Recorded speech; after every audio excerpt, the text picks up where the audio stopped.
안녕하세요 여러분. 새로운 한 주도 주님의 말씀에 붙들려 사는 그런 여러분의 한 주가 되기를 축복합니다. 오늘 본문은 사사기 5장입니다. 이날에 드보라와 아비노함의 아들 바락이 노래하여 이르되 이스라엘의 영솔자들이 영솔하였고 백성이 즐거이 헌신하였으니 여호와를 찬송하라. 너희 왕들아 들으라. 통치자들아 귀를 기울이라. 나 곧 내가 여호와를 노래할 것이요 이스라엘의 하나님 여호와를 찬송하리로다. 여호와여 주께서 세일에서부터 나오시고 에돔들에서부터 진행하실 때에 땅이 진동하고 하늘이 물을 내리고 구름도 물을 내렸나이다. 산들이 여호와 앞에서 진동하니 저 신의 산도 이스라엘의 하나님 여호와 앞에서 진동하였도다. 아나사들 삼갈의 날에 또는 야엘의 날에는 대로가 비었고 길의 행인들은 오솔길로 다녔도다. 이스라엘에는 마을 사람들이 그쳤으니 나 드보라가 일어나 이스라엘의 어머니가 되기까지 그쳤도다. 무리가 새 신들을 택하였으므로 그때에 전쟁이 성문에 이르렀으나 이스라엘의 4만 명 중에 방패와 창이 보였던가. 내 마음이 이스라엘의 방백을 사모함은 그들이 백성 중에서 즐거이 헌신하였음이니 여호와를 찬송하라. 흰 나귀를 탄 자들, 양탄 자에 앉은 자들, 길에 행하는 자들아 전파할지어다. 활 쏘는 자들의 소리로부터 멀리 떨어진 물 깃는 곳에서도 여호와의 공의로우신 일을 전하라. 이스라엘에서 마을 사람들을 위한 의로우신 일을 노래하라. 그때에 여호와의 백성이 성문에 내려갔도다. 깰지어다 깰지어다 드보라여 깰지어다 너는 노래할지어다. 일어날지어다 바락이여 아비노함의 아들이여 네가 사로잡은 자를 끌고 갈지어다. 그때에 남은 귀인과 백성이 내려왔고 여호와께서 나를 위하여 용사를 치시려고 내려오셨도다. 에브라임에게 나온 자들은 아말렉의 뿌리 박힌 자들이요 베냐민은 백성들 중에서 너를 따르는 자들이요 마길에게서는 명령하는 자들이 내려왔고 스불론에게서는 대장군의 지팡이를 잡은 자들이 내려왔도다. 이사갈의 방백들이 드보라와 함께하니 이사갈과 같이 바락도 그의 뒤를 따라 골짜기로 달려 내려가니 루벤 시냇가에서 큰 결심이 있었도다. 네가 양의 우리 가운데 앉아서 목자의 피리 부는 소리를 들으면 어찌 됨이냐. 루벤 시냇가에서 큰 결심이 있었도다. 길라앗은 요단강 저쪽에 거주하며 다는 배에 머무름이 어찌 됨이냐. 아셀은 해변 내에 앉으며 자기 항만에 거주하도다. 스불론은 죽음을 무릅쓰고 목숨을 아끼지 아니한 백성이요 납달리도 들의 높은 곳에서 그러하도다. 왕들이 와서 싸울 때 가나안 왕들이 무깃도 물가 다안악에서 싸웠으나 은을 탈취하지 못하였도다. 별들이 하늘에서부터 싸우되 그들이 다니는 길에서 시스라와 싸우도다. 기송강은 그 무리를 표류시켰으니 이 기송강은 옛 강이라. 내 영혼아 네가 힘 있는 자를 밟았도다. 그때 군마가 빨리 달리니 말굽소리가 땅을 울리도다. 여호와의 사자의 말씀에 메로스를 저주하라. 너희가 거듭거듭 그 구미를 저주할 것은 그들이 와서 여호와를 돕지 아니하며 여호와를 도와 용사를 치지 아니함이니라 하시도다. 겐사람 헤벨의 아들 야헬은 다른 여인들보다 복을 받을 것이니 장막에 있는 여인들보다 더욱 복을 받을 것이로다. 시스라가 물을 구하매 우유를 주되 곧 엉긴 우유를 귀한 그릇에 담아주었고 손으로 장막 말뚝을 잡으며 오른손에 일꾼들의 방망이를 들고 시스라를 쳐서 그의 머리를 뚫되 곧 그의 관자놀이를 꿰뚫었도다. 그가 그의 발 앞에 구부러지며 엎드러지고 쓰러졌고 그의 발 앞에 구부러져 엎드려져서 그 구부러진 곳에 엎드려져 죽었도다. 시스라의 어머니가 창문을 통하여 바라보며 창살을 통하여 부르짖기를 그의 병거가 어찌하여 더디 오는가 그의 병거들의 걸음이 어찌하여 늦어지는가 하매 그의 지혜로운 시녀들이 대답하였었고 그도 스스로 대답하기를 그들이 어찌 노량물을 얻지 못하였으랴 그것을 나누지 못하였으랴 사람마다 한두 처녀를 얻었으리로다. 시스라는 채색 옷을 노력하였으니 그것은 수놓은 채색 옷이리로다. 곧 양쪽에 수놓은 채색 옷이리니 노력한 자의 목에 꾸미리로다 하였으리라. 여호와여 주의 원수들은 다 이같이 망하게 하시고 주를 사랑하는 자들은 해가 힘있게 도듬갑게 하시옵소서 하니라. 그 땅이 40년 동안 평온하였더라. 아멘. 자, 이제 오늘 사사기 5장 말씀을 전하도록 할 텐데요. 오늘 본문은 여러분 들어보셔서 아시겠지만 제가 좀 빨리 읽으니까 운율이 없는데 사실은 이 드보라와 바락이 듀엣으로 부른 승전과 노래라고 할 수가 있습니다. 하솔 왕 야빈을 상대로 거둔 승리에 대한 노래는 승리를 주신 하나님을 찬양하고 있으면서도 마치 한편의 어떤 설교와 같이 분명한 핵심 주제를 전달하고 있습니다. 어떤 메시지를 전달하고 오래 남기도록 하기 위해서는 노래만큼 좋은 게 없죠. 본문 8절과 같이 이스라엘은 새 신들, 즉 우상 숭배를 하면서 하나님의 심판 아래 스스로 놓이게 되었고 전쟁이 성문에 이제 턱끝까지 이르렀지만 이스라엘 4만 명 중에 방패와 창이 보였던가라는 그 노래 가사 이 표현처럼 스스로 그 문제를 해결할 수 있는 능력은 없었습니다. 11절에서 드보라는 노래하는 자들로 하여금 여호와의 공의로우신 일을 전하라 라고 소리를 높이면서 스스로 죄를 지어 고통 속으로 들어가면서도 그 고통의 문제를 해결할 수 없는 이스라엘을 위해서 개입하시는 하나님을 찬양하고 있는데요. 이스라엘의 승리에 대해 하나님의 사랑을 널리 전하라 라고 한다면 말이 되죠. 말이 되지만 그러나 여기서 뭐라고요? 하나님의 공의, 하나님의 의로우심을 전하라 이렇게 말하고 있기 때문에 조금 말이 안 맞는 것 같아요. 하나님의 공의, 의로우심을 전하래요. 왜냐하면 하나님의 공의와 의로우심을 이제 전한다면 그대로라면 이스라엘은 멸망당해야 마땅한데 하나님께서 이스라엘을 지금 건지신 거잖아요. 그렇지만 하나님의 이 의로우심이 사람의 그 의로움처럼 사람의 그것처럼 그저 옳고 그름을 가리는 정도에서 그치는 것이 아니라 그른 사람을 의롭게 변화시키는 데 있다는 것. 그것이 하나님의 의로움이죠. 그것이 사람과의 차이예요.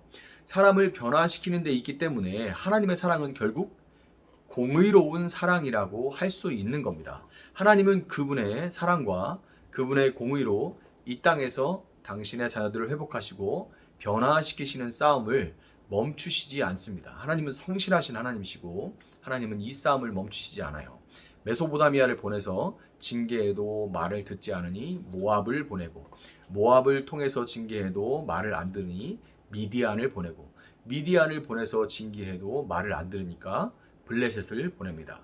나중에는 바벨론의 포로가 되도록 하게도 하시지만 그래도 말을 듣지 않으니 결국 어떻게 하냐면 하나뿐인 아들을 보내시죠. 이게 이제 하나님의 성경에 나오는 하나님의 스토리입니다.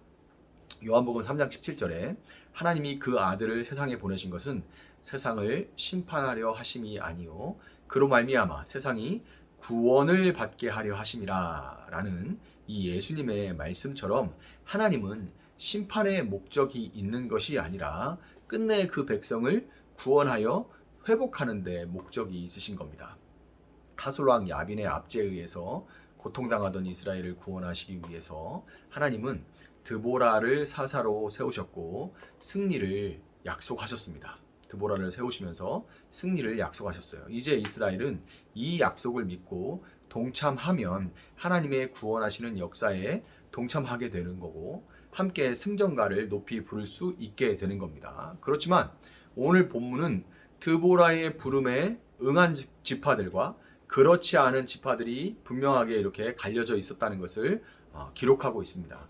에브라임과 베냐민과 마길이라고 부르는 요단 서편에 있는 므낫세 반지파, 므낫세는 두 지파로 나눠서 반은 요단 서편에, 반은 요단 동편에 머물렀죠.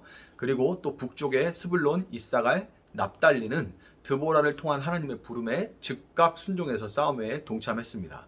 그 지파들도 바보가 아니죠. 그 지파들도 하솔왕 야빈이 병거 900대를 가지고 있는 강력한 왕이라는 것을 알고 있었지만, 몰라서 그런 게 아니라 알고 있었지만 구원받아서 하나님이 다스리시고 하나님이 다스리시는 곳으로 만들어가야 할 가나안 땅에 사는 자들로서 그들은 믿음으로 일어나 동참했던 겁니다. 드보라를 통한 하나님의 부르심에 응답하고 동참했던 거예요. 15절을 보면 이사갈의 방백들이 드보라와 함께하니 이사갈과 같이 바락도 그의 뒤를 따라 골짜기로 달려 내려가니라 라는 이런 훈훈한 모습이 그려져 있죠. 그렇지만 그 뒤에 이어서 바로 루벤 시내가에서 큰 결심이 있었도다. 그 다음 절에도 반복되는데요. 이런 독특한 표현이 나오는데요. 이것은 루벤이 거하던 요단 동편 길르앗 땅에 있던 지파들은 요단강 서쪽에서 동족들이 고통을 당하고 있는데도 불구하고 자기들은 당장 먹고 살만하니까 강적에게 맞서는 위험을 감수할 생각이 없이 마치 강 건너 불구경하듯이 동참하지 않았다는 그런 의미인 거예요.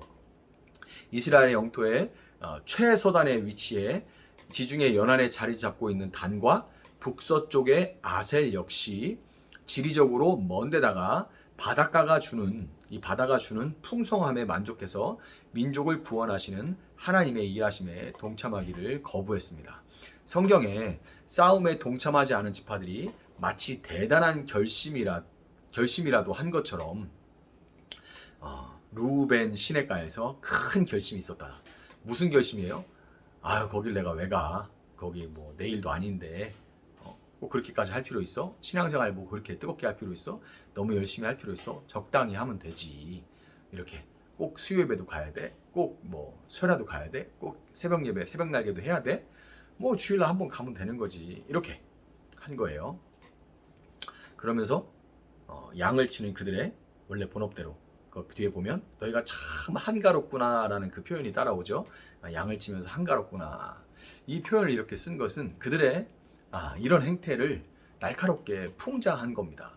싸움에 동참한 지파들이 전차 부대의 대장이었던 시스라를 죽인 야엘과 함께 길이 높임을 받을 때 싸움에 동참하지 않은 지파들은 어떤 영광은커녕 저주와 같은 심한 책망을 당하게 됩니다. 23절에서 드보라는 납달리 땅의 메로스를 저주하라고 하는데요. 그들은 싸움에 동참하는 납달리 지파에 속해 있던 그런 지역이 메로스예요. 이 메로스는 납달리가 싸움에 동참하는데도 불구하고 전체가 그 마을만은 그냥 동참하기를 거절한 거죠. 그들은 여호와를 돕지 않았어요. 그들이 책망을 받은 것은 특별히 하나님을 대적하거나 그분의 이름을 더럽히는 어떤 행동을 대놓고 했기 때문이 아니라 그들이 책망받은 이유는 아무것도 하지 않았기 때문입니다. 아무것도 하지 않은 거예요. 아무것도 하지 않는다는 것 자체가 반대로 굉장히 적극적으로 자기들이 어떤 상태인지를 보여주고 있는 거죠. 아무것도 하지 않는다는 것 자체가 자신들이 구원받고 땅을 분배받은 감사는 사라지고 지금 누리고 있는 것을 지켜내고 더 늘리기 위해서 그 지금 누리고 있는 것을 주인 삼은 우상 숭배를 그대로 보여주고 있기 때문입니다. 28절부터 30절에는 드보라는 싸움에 동참한 지파들과 야엘을 높이는 데서 그걸로 끝날 수 있는데 거기서 노래가 끝나는 것이 아니라 시스라의 어머니와 그의 시녀들이 돌아오지 못할 시스라에 대해 품고 있는 헛된 기대, 어찌 보면 굉장히 애처로운 그런 모습을 노래하고 있죠. 이것이 바로 하나님이 아닌 세상의 것들을 주인 삼고 소망 삼은 사람들이 피할 수 없는 결말입니다. 여러분, 가나안 땅은 하나님께서 구원받은 우리에게 맡기신 이미 하나님이 다스리시는 그 하나님의 다스림이 시작된 곳이지만 아직은 여전히 넘어짐과 타락과 아픔이 있는 곳이기 때문에 우리는 이곳에서 우리의 지체들 그리고 아직 하나님께 돌아오지 않고 이방 민족들과 같이 살아가는 사람들을 위해 하나님의 싸움에 동참해야 하는 것입니다. 그의 위를 위해 아무것도 하지 않고 아무것도 할 마음조차 없는 것이 마지막 날에 하나님 앞에서 책망받을 일이라는 것을 기억하시고 비록 하나님의 말씀에 대적하는 세상이 강해 보일지라도 오늘 내가 서 있는 곳에서 하나님의 구원 사역에 동참하심으로 그날에 영원히 칭찬받는 삶을 살아가시는 여러분의 하루가 새날이 되시기를 예수님의 이름으로 축복합니다. 제가 한번 잠시 기도하겠습니다. 사랑하시는 하나님 감사합니다. 한 주를 시작할 수 있는, 한 주를 붙들고 살아갈 수 있는 말씀을 허락하여 주시니 감사합니다. 하나님, 이스라엘이 타락한 것은 하나님이 이 땅 가운데 보내신 목적과 정체성과 또 하나님이 택해 주시고 불러주신 그 감사함을 잃어버리고 지금 자기들이 가지고 있는 것을 우상 삼아서 그것을 지키고자 그것을 늘리고자 살아갔던 데서 아버지 이 타락이 시작된 것을 우리가 알고 있습니다. 하나님, 아무것도 하지 않고 아무것도 할 마음 자체가 없는 것이 지금 우리가 얼마나 우상 숭배에 빠져 있는지 우상을 섬기며 살아가고 있다는 것을 보여준다는 것을 기억하고 그것이 마지막 날에 하나님 앞에서 참으로 부끄럽고 책망받을 일이 될 것이라는 것을 기억하고 하나님의 오늘 부르심에 우리를 세워주심에 우리를 택해주심에 감사하며 오늘 하나님께서 싸우시는 하나님께서 회복하시기를 원하는 영혼들을 위해 싸우는 그 하나님의 싸움에 동참하는 저희들 될 수 있도록 하나님 함께하여 주시옵소서. 감사하며 예수님의 이름으로 기도합니다. 아멘. 오늘 주신 말씀 붙들고 계속해서 기도합니다.